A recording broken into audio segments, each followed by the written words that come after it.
This conference will now be recorded. Ladies and gentlemen, welcome to the May 20th, 2020 Tenino City Council work session. I believe we have council members O'Callahan, Lawton, Godovac, Watterson present. I do not believe that, oh, there, Rachel Davidson has now joined us. So all council members are present. I want to ask everybody to remember that when they're not speaking, to place their meeting on mute so that we don't get feedback. And if you do want to speak, just chime up. We haven't had a problem in the past with anybody just letting us know, so everything can remain pretty cool. First item and only item on the work session is regarding the ordinance 910, the use of the Tenino COVID-19 recovery grant program. So this was left kind of hanging the last couple meetings. We were looking for feedback from the state auditor's office. I believe the council had said they were looking for approval, which that's not necessarily something that the auditor's office does. They do not provide approval to something like this, but they have provided feedback, and they've voiced some possible concerns that they wanted just to make sure that we address. So I'll just read into the record. Council approval, which meant they would review the proposed program and provide any concerns about legal and audit requirements on the Thursday, May 7th, 2020 meeting. Conference call between Clerk Treasurer Millard and several members of the State Auditor's Office, including their, nope, stop, go back down. Okay, including Clerk Treasurer Millard prepared a brief email attached that summarized the conversation and provided the email to both the Mayor Fournier and City Attorney Hughes. Mayor Fournier has acknowledged that the State Auditor's Office concerns and wishes to move forward with the grant program as conceived, provided the ordinance is amended to make clear the council's finding that the COVID-19 recovery assistance provided by the city is a function of providing for the poor and infirm as authorized by the Constitution of the State of Washington. City Attorney Hughes is willing to certify the ordinance complies with the required form with respect to gift of funds. Question. So we'll go through the concerns the auditor's office listed. So you can scroll down now, John, and then we can address any questions about how we've covered those things. So let's start with one, please. There we go. They do have copies of our complete program. They do see where we are trying to address the usual concerns for internal controls and other fraud prevention measures. However, they have the following concerns. They believe the manpower requirements for a program of this nature would be seriously taxing on the city of Tenino. They are well aware of the number of employees we have and how they are distributed, and so foresee that with only 3 employees in the administrative arena, there is potential for making errors. We acknowledge that we don't have a very large staff, but we believe that we are better able to assess our manpower ability or person power ability. So that we kind of feel that that's not necessarily their concern. We appreciate their concern, but that's something that we can assess. There's always potential for a conflict of interest to arise should a participating merchant also be a city official. We know that's not an issue. None of our city officials are merchants in the city.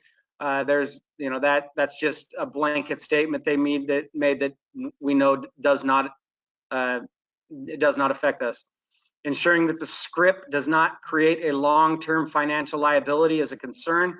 It would be particularly concerning if there were no limitations on how many times a particular piece of script is used. We've addressed this. This was due to a lack of understanding on their part. This is a temporary program that will end 90 days after we have declared that the emergency is over. In the authorizing ordinance, we could tighten up the language to more clearly articulate the nexus between this program, providing poor support to the poor and infirm as a result of COVID-19, in order to ensure there is no issue with the gifting of public funds. We've included some language in the updated ordinance to address this, and that is one of the requirements that we're saying we would need to make sure we met. So as I stated, the auditor's office does not approve of these types of programs. That's not to say that they're disapproving of this program. It's just saying that approving of programs like this is not in their purview. They point areas of potential problems. Those areas are listed. So in light of that, I open it up for questions and discussion. I just have some comment, I guess. Can you make sure that you state your name? I know who it is, Dave but Watterson. thank you, sir. Sorry, Dave Watterson. I have talked to Wayne about this. My biggest concern after thinking about it a bit more, echoing really bad. Yeah, you're getting a bad echo. Okay, after this, I'll get my headset on. Was just I keep seeing these things about, oh, I want to buy the script from somebody, and I think to me that defeats the purpose. The purpose was to help people and have them spend the money in town to support our merchants. Whatever we can do to make sure we communicate to these people that are getting this money as much as possible that this is not to be sold on the side market for collections and be used in town. But if the citizens sell that and they get more from that, isn't that helping the citizens more? Well, it may be helping the citizens more. It's not helping our local businesses more, which is How is it not helping the local businesses more? They're still going to spend it at our local businesses. How do you know that? They can spend it any place for anything. It's kind of like getting food assistance and But how do you know that they won't spend it at our? How do you know they won't spend it at our local businesses? Whatever. That's just my position. I'm not going to argue back and forth. I mean, you could theoretically say anything. So, but I just want it spent. Plus, it takes that money out of circulation. So we don't know if it's going to went to the collector or where it's at this point. So we just got money sitting out there. Anyway, I think talking to Wayne about it, like I said, I'm okay with the program. I just want to make sure that we, as tightly as possible, make sure that it's used as needed, as intended. Noted. Is that one of the concerns? So it says like the attorney had some concerns. Is that a concern? No, you know, our controls are to make sure that the money goes to the people that qualify and that the stores that are going to be certified and participating are allowing it to be spent on the things that are eligible to be spent on. So we'll have an agreement between the merchants that says, yeah, you can't buy tobacco, lottery tickets, booze, and marijuana. So that agreement will be in place. And then the funds will have, you know, controls to make sure that the funds go to the right people.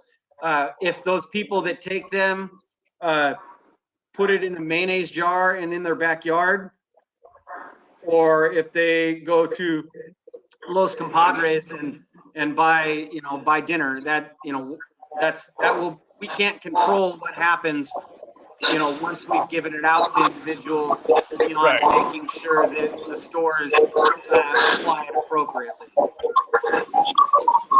Mr. Mayor? I mean, I just know if I had this for $25 and a collector wanted to buy it for me for $100, why would I not want to do that? That's helping me out more in the long run. That gives me a chance to buy more groceries, to provide more for my family. So I love this program. I think it's a good idea. And I don't have a problem once how we distribute it, how the citizens spend it.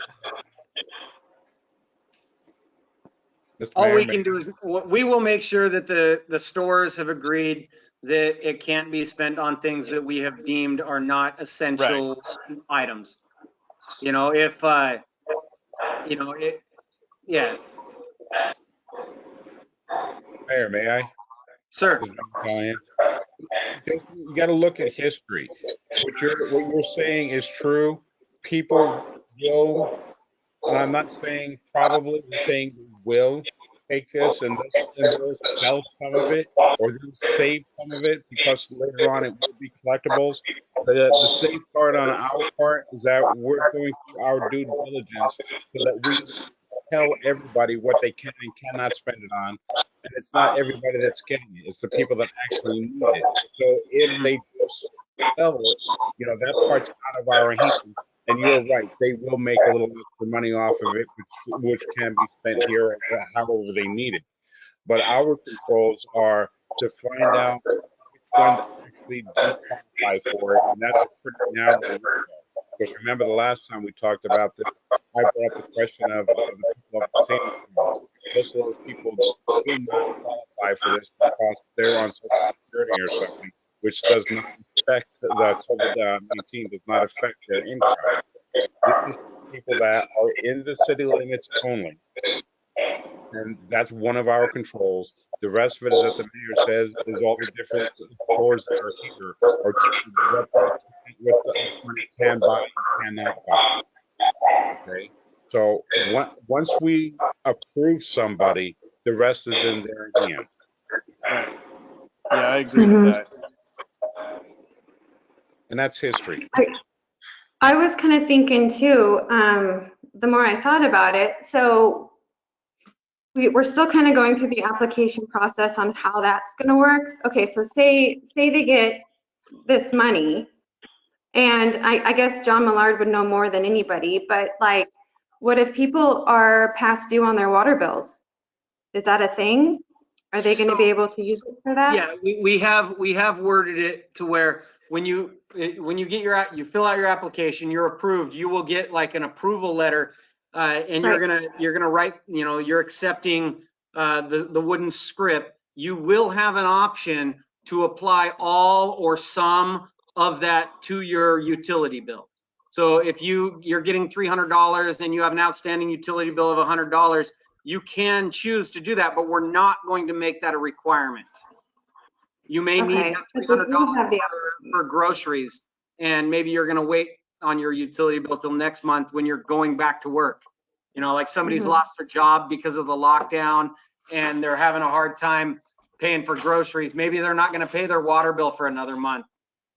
We're not going to require them to apply it to the utility bill, but we're going to make it an option. Okay, because that was just something I was thinking about, because, if they can't pay it this month, I don't know if they're going to be able to pay it next month. And then are we going to end up being in debt? Because nobody's going to be absolved of a utility bill, but like a scenario like I had mentioned, say, you're working up at Spacely Sprockets and it's shut down until the middle of July, until phase 3, and you're not getting a paycheck. We have said your utility bill isn't going to go away, but we're not going to apply late fees and we're not going to shut your water off. So when you go back to work, you can start, maybe you get on a payment plan with us or something. They could use that $300 that we're going to distribute to pay for the utility bill, but we're not going to force their hand on that. There's other cities that have just said, well, if you're eligible, we're going to give you a credit on your utility bills. And that's an option, but we wanted to do this our way. We wanted to make this a Tenino thing, and this is how we felt. Kind of the culture and character of Tenino would best be served. okay. I was just kind of worried.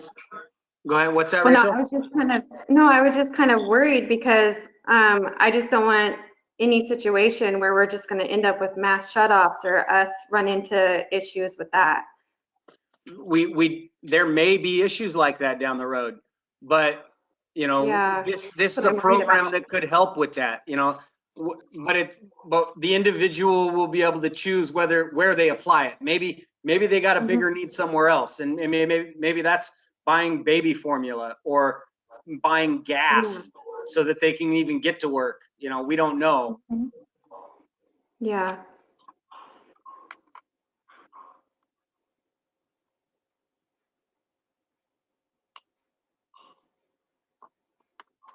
Anything else? I think when final notification goes out, it needs to be as clear as water that this is a 90-day program after the end of the shutdown. This way that everybody knows that, let's say it was June 1st, September 1st, that's it. If you have any left and you haven't spent it, you can't spend it. I'm getting kind of Hey, I feedback. think somebody mic's on. Yeah, can everybody turn their mic off for a second? Because we're getting some horrible feedback. Who's CO? Caller 1. That's Chief Steins. Okay. Is there a Okay. problem? Are we getting feedback off of my mic? We don't know whose it is. Ah. Okay. If you want to talk, turn your mic back on. Until then, leave your mic off. Does that everybody understand? Okay. Okay, this is me. I gotta leave my mic on then, right? If you want to talk, yes, please. Now we can't hear you laughing. Now I feel like I'm in a room all by myself. Okay.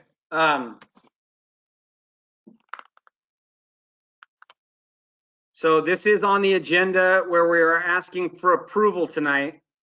This is your chance to ask questions of me, John Millard. This is almost our only issue on the agenda. So if there's anything else, anything further, we heard Councilmember Watterson's comments. I appreciate those. Lawton's, O'Callahan's, Rachel's. Linda, do you have any comments or thoughts or questions? You guys covered the whole thing. I had a couple questions and they were answered for me. Thank you. Okay. John Millard, do you have any further information for council or anything you want to? Well, what I would like to do, I think would be helpful. The concerns that the attorney and the SAO's office raised, many of the answers are in the tabs to the appendix to the ordinance. So the ordinance itself, you know, the document with all the whereases, we've changed that. I'm going to bring the documents up so that we can look at them. This last whereas statement was Attorney Hughes's biggest problem. He wanted to see these words, poor and infirm, because that is the exception in the Washington State Constitution. And so what we're trying to relate back to them is, and the reason we're having this discussion is because he asked that we get it firmly cemented in your minds that if this is your intent, that you find that the economic hardship being brought about not just by the disease itself, but by the response to it, and therefore the economic hardship of people not being able to go to work, is creating a health and welfare issue. And this city believes that we can alleviate that by giving a direct support to the person that comes in and asks for it. In other words, the recipient of the script. And that speaks to giving that person the opportunity to decide for themselves where they have the need, as you all were just discussing. The businesses around town, you know, and let me back up. You have to put this in the box, and the box is the city of Tenino. And the only people that can come into that box and use these monies are Tenino citizens, and the only businesses that can accept the money are Tenino businesses. So we have direct support to the people that need it most, and the indirect support to the Tenino businesses who are all suffering the same economic hardship. So we're meeting both of those needs, not just the needs of the city. Really, if you think about it, if all we're doing is giving a credit on somebody's sewer and water bill, the real benefactor there is that individual and the city. That's not a bad thing, but we want it to be the person's choice. So that's why we have the program, and we define the box to limit it to citizens of Tenino because it's Tenino tax dollars. Okay, so that's the ordinance, and the ordinance says this is our program, and we're going to explain it in Exhibit 1. Okay, Exhibit 1, we're putting words in the city council's mouths here, but this is what we're saying. The economic downturn from COVID-19 is bad, and the city wants to do something about it. The citizens of Tenino are in best position to determine where their needs are, and any monies, but especially those from taxes, needs to stay within the city. And the intent here is what I just went through, to give direct relief to the people that need it most, and the indirect relief to our business owners who are also suffering as a result of this. And then we talk about, there's a little bit of history here, and then we talk about how we're going to make them and what we're going to do. And now we start, we start addressing the concerns of the auditor. Somebody's got to come in, and this is where I say it's easier to look at the attachments. And I'm not seeing my attachments. Somebody comes in, they have a form, and they fill it out, and they have the necessary substantiating documentation to prove, one, they're a citizen of Tenino. There are a number of ways they can do that. They can have a sewer and water account with us. If they don't have a sewer and water account, but they pay rent, they have a rent receipt that shows they're paying rent on a residence in Tenino. There may be other forms. We're not limiting. Whatever's reasonable, we'll accept as proof. And then on the form itself is the amount and what it takes to qualify the amount, and it's set by the federal government. So it's an objective standard. It's not something we dreamed up. It's something that is in widespread use. The counties themselves use it to establish the need for their programs. So we felt that was it's in black and white. It doesn't require us to think about it. We just have to see, oh, you lost your job. You don't make that much money. You're entitled to this amount. And once they do that, they certify the resident seeing the need. The ladies up front will bring it to me. I'll create a certificate. The certificate is something we give the person, and the certificate will list the serial numbers of the script that we issue to them. So now we're meeting the auditor's intent of tracking the script from the time we receive it to the time we issue it to the time it is redeemed. And we'll talk about the redemption in a moment. But we give the certificate and the script to the individual that's entitled to it. The individual then, if they want to spend it at, the Stop and Shop. So they go in, they can use it for gas, they can use it for groceries, they can use it for diapers, they can use it for toilet paper, they can use it for whatever they want, except cigarettes, alcohol, cannabis products. If they want to go get their car fixed, if Valley Automotive signs the agreement with the city, then you can use your script to get your car fixed. The other concern is, the limitation about we don't want an unfunded liability on the city. So that's why we said, okay, you can only get 99 cents change. You can't take one of these script and take it to a food market, buy a pack of gum and get $23.45 worth of change. No. We designed the program so that people would use this as much of the script as they possibly could use. And if their purchase is $26.26, they give them a script and $1 and a quarter and a penny.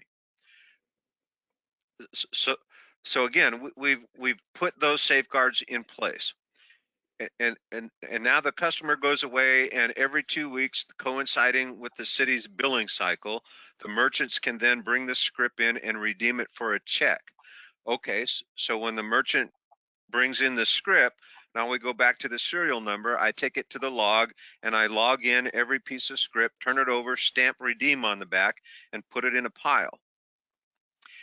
In the off chance that somebody sells one of their pieces of script or chooses not to use it, or for what decides to keep it for their own collection, we just won't get it back. It will be a gap on the log that shows that serial number didn't come in, that serial number wasn't redeemed. Okay.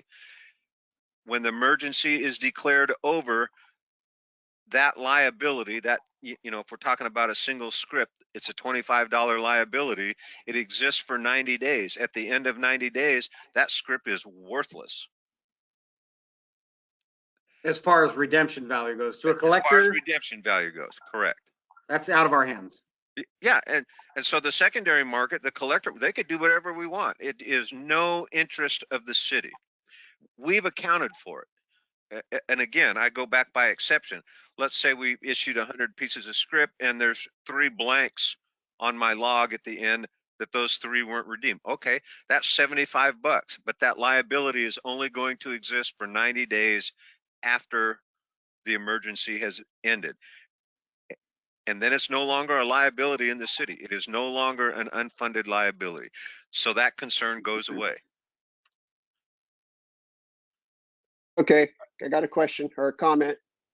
Everything I just said about this selling the money goes against what we're saying in this policy here, because it says it's only to be used in businesses in the city and only get a little bit of change if they use it.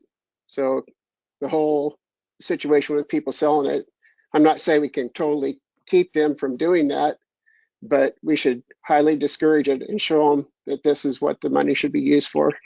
There's program guidelines that are going to be made available to everybody that says what our intentions are and what these are for. That's there. Yeah, and I don't know.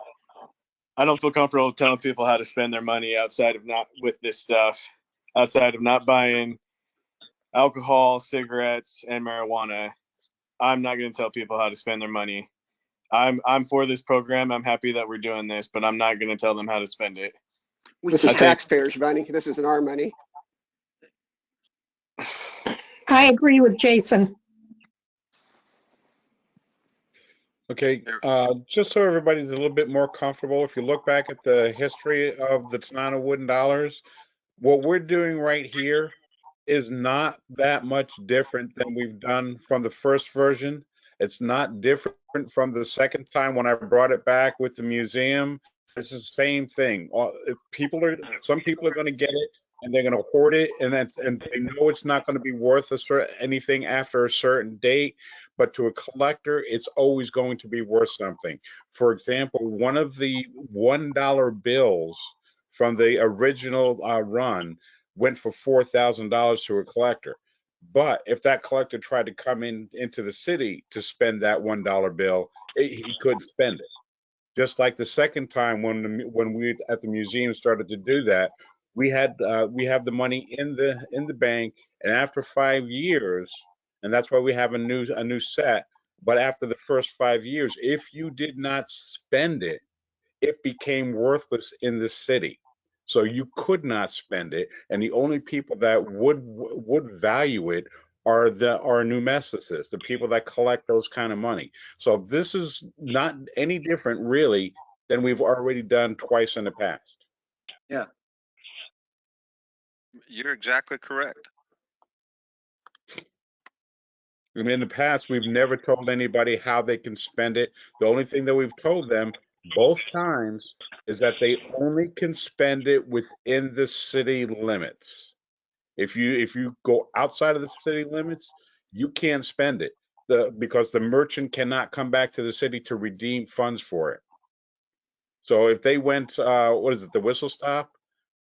Is that what that bar is down the street? And at the Chevron gas station, if they tried to use it down there and they accepted it, that's their loss. They cannot come back because they are not within the city limits. That's the only restriction that's ever been put on Tenino wooden dollars. And that's what we're doing today. All right. Any final thoughts before this work session is going to end? All right. We're going to take a 30-second recess, and then we'll start our city council meeting.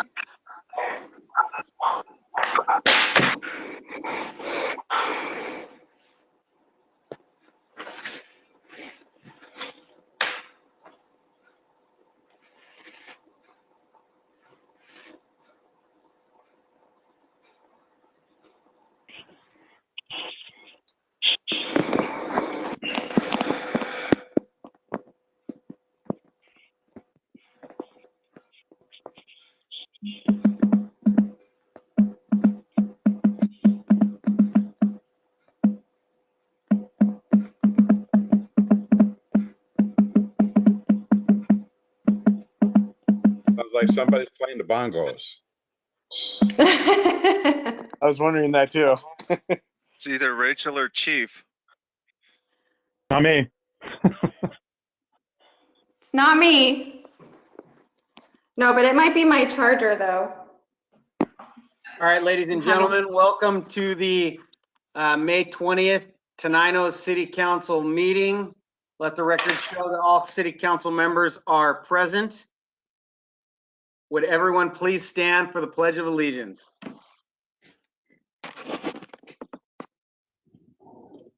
I pledge allegiance, Pledge allegiance to to the the flag of the United States of America and to the And republic to for which it stands, one nation, one under nation, God, under God, indivisible, with liberty and justice liberty for and all. justice for all. All right, we have an agenda before us needing approval. Move approval. Second. It has been moved and seconded to approve the agenda as presented. Is there any discussion? Hearing none, all those in favor? Aye. Aye. Those opposed? Aye. Motion passes. That brings us to the consent calendar. Payroll EFTs in the amount of $52,413.21. Claims checks numbers 29091 through 29121, and other EFTs in the amount of $488,567.06, for a grand total of $540,980.27. Recommended action is moved to approve payroll EFTs in the amount of $52,413 and claims checks number 29091 through 29121, and other EFTs in the amount of $488,567.06, for a grand total of $540,980.27 as presented, along with liquor license renewal for the Landmark Tavern. So moved. Second. It has been moved and seconded to approve the consent calendar as presented. Is there any discussion? Hearing none, all those in favor? Aye. Aye. Aye. Those opposed? Aye. Motion passes. That brings us to old business. Ordinance 90.50, Shoreline Management Act of 1971. This requires cities with shorelines to develop and implement a shoreline master program in order to ensure and develop these shorelines in a manner which, while following for limited reduction of rights of the public in the navigable waters, will promote and enhance the public interest. This policy contemplates protecting against adverse effects to the public health and land and its vegetation and wildlife and the waters of the state, their aquatic life, while protecting generally public rights of navigation and corollary rights incidental thereto. The city's SMP is due for its periodic review in June of 2020. The State Department of Ecology has authorized grants in an amount to cover necessary time and materials to complete the required review. Applying for such a grant is also a request to extend the time required for review by 1 year. Tenino's contracted planning agency, SCJ Alliance, is a qualified individual who has assisted other municipalities within the state of Washington to complete the reviews using the proceeds of the ecology grant. Our recommended action is to move to authorize the administration to submit a grant application for the purpose of completing the required periodic review of the City of Tenino's Shoreline Master Program. Move approval. Second. It's been moved and seconded to authorize the administration. Is there any discussion? Hearing none, all those in favor? Aye. Aye. Aye. Those opposed? Motion passes. Thank you. That brings us to ordinance 910, COVID-19 recovery grant. It was duly adopted on April 28, 2020. However, subsequent events have shown the need to amend the recovery grant to more clearly describe the nexus between COVID-19, economic hardship, and the performing of fundamental government functions in order that the grant not be considered a gifting of public funds, and to authorize the use of the grant funds to credit grant recipients' utility accounts. Ordinance 910A would repeal and replace Ordinance 910 in its entirety and should be subjected to the same scrutiny as Ordinance 910 relative to addressing the concerns of the city attorney and state auditor's office. Move approval. Second. We have a motion to approve and a second. Ordinance 910A. Is there any discussion? Hearing none, all those in favor? Aye. Aye. Those opposed? Motion passes. Thank you. All right, that gives us 5 minutes until our executive session. At this time, I'm gonna call a 5-minute recess and then we'll come back to it at 9:40 when the attorney is joined. Hey, Wayne, this is Dave. Sir, Are we going to end this meeting? And I think there's a different link, right? yeah, but I have to adjourn, I have to I got you. adjourn We have this to come back. meeting and we have to go right into that meeting. And I think this meeting has to still exist. And then I have to come back into this meeting and call this meeting over. Okay. No. Wayne, there's another way that you can do it. This is John. Go ahead. Okay. What you do is you adjourn this meeting to the executive session. You go into executive session because we have no actions to take after the executive session. Okay. Right. So at this point, I will adjourn the Tenino City Council meeting for May 20th, 2020. We are going to adjourn into executive session and at that point, we'll have no business to conduct after the executive session. Is that sufficient? Sufficient. Okay, so I will call this meeting adjourned. I'll see you at the next one. Thank you. Thank you. 5 minutes?